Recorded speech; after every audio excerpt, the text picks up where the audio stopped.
வசனம், உங்கள் மேல் நீதியின் சூரியன் உதிக்கும், அதன் செட்டைகளின் கீழ் ஆரோக்கியம் இருக்கும். உங்கள் மேல் நீதியின் சூரியன் உதிக்கும்.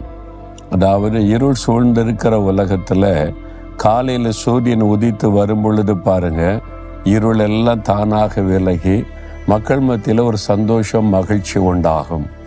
இருள் சூழும் பொழுது என்னதான் விளக்குகள் அதெல்லாம் லைட்டை எரிய வைத்தாலும் மனதுக்குள்ளே அந்த இருளினால் உண்டாகிற ஒரு பாதிப்பு கட்டாயம் உண்டாயிருக்கும்.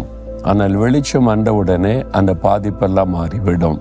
உங்களுடைய உள்ளத்தில் ஏதோ ஒரு பாதிப்பு இருக்கலாம். அது பிசாசாகிய இருள் கொண்டு வந்த பாதிப்பாக இருக்கலாம். ஒரு பக்கத்தில் வெளிச்சம், ஒரு பக்கத்தில் இருள், அப்படிப்பட்ட சூழ்நிலையில் இருக்கலாம். சமீபத்தில் ஒரு கூட்டத்தில் நான் போயிருந்த போது ஒரு சகோதரி மேடையில் வந்து ஒரு சாட்சி சொன்னாங்க. எப்பொழுதும் எனக்குள்ளே ஒரு பயம் இருக்கும், ஒரு இருள் வந்து என்னை மூடிக்கொண்டதை போல. அதனால் ராத்திரி என்னால் தூங்க முடியாது. என்னை சுற்றில ஒரு இருள் இருக்கிறதை ஃபீல் பண்ணி இரவும் பகலும் அந்த பாதிப்பு இருந்து கொண்டே இருந்தது. ரொம்ப மனசு வந்து போனேன். ஆனால் இந்த மாதிரி கிறிஸ்தவ கூட்டத்துக்கு வந்தபோது ஆண்டவருடைய வல்லமை தொடும்படியான ஜெபங்கள் ஏறெடுக்கப்பட்ட போது ஒரு வெளிச்சம் என் மீது வந்து இறங்கினார். அந்த சகோதரி சொன்னாங்க, இந்த வெளிச்சம் வந்த உடனே எனக்குள் இருந்த இருள் அப்படியே விலகி போனது.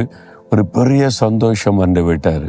பல வருஷமாக எனக்குள் இந்த இருளை மாற்றி அந்த வெளிச்சம் ஒரு பெரிய சந்தோஷத்தை கொடுத்தது என்பதாய். அப்போ வெளிச்சம் வரும் பொழுது இருள் தானாய் விலகி ஒரு பெரிய சந்தோஷம் வருகிறது. உங்கள் வாழ்க்கையில் சாத்தான் சில சமயத்தில் பாவ இருளை கொண்டு வந்திருக்கலாம், வியாதி என்கிற இருளை கொண்டு வந்திருக்கலாம், பயம் என்கிற இருளை கொண்டு வந்திருக்கலாம், டிப்ரெஷன் என்கிற இருளை கொண்டு வந்திருக்கலாம், நம்பிக்கையற்ற தன்மை என்கிற இருளை கொண்டு வந்திருக்கலாம். இப்படி கவலை, துக்கம், ஏதோ ஒரு இருள் உங்களுடைய வாழ்க்கையின் ஒரு பகுதியை பாதித்து உள்ளத்தின் ஆழத்துக்குள்ள அந்த பாதிப்பு இருந்து கொண்டே இருக்கிறது.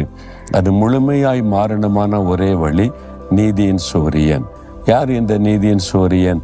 இயேசு கிறிஸ்து தான் நீதியின் சூரியன். அவர் நீதியின் சூரியனாக இந்த உலகத்தில் வந்தார். ஆகவே தான் அவர் சொன்னார், நான் பூமிக்கு ஒளியாய் இருக்கிறேன், உலகத்துக்கு வெளிச்சமாய் இருக்கிறேன் என்பதாக. அவர்தான் உண்மையான வெளிச்சம், உண்மையான ஒளி.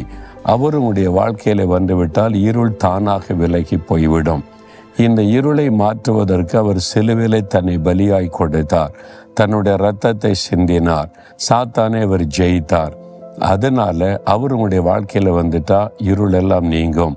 இந்த நாட்களில் உங்கள் வாழ்க்கையில் எந்தெந்த பகுதியில் இருள் காணப்படுகிறதோ உங்கள் குடும்பத்துக்குள்ள